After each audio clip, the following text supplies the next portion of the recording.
Сен өз денеңнің жартысы шын мәнінде адам емес екенін білдің бе?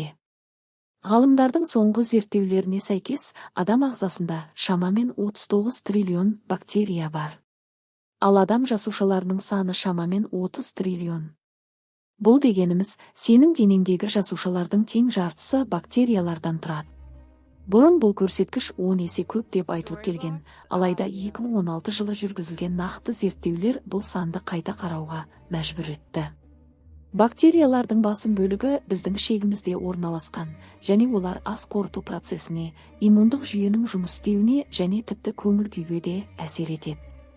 Бұл микроскоппен көрінбейтін тіршілік иелері адам денсаулығы үшін өте маңызды. Олар зиян емес, керісінше сенің денеңмен бірлесіп жұмыс істейтін экожүйенің бір бөлігі. Ғалымдар бұл экожүйені микробиота деп атайды. Әр адамның микробиотасы ерекше, оны екінші генетикалық код деп те атайды.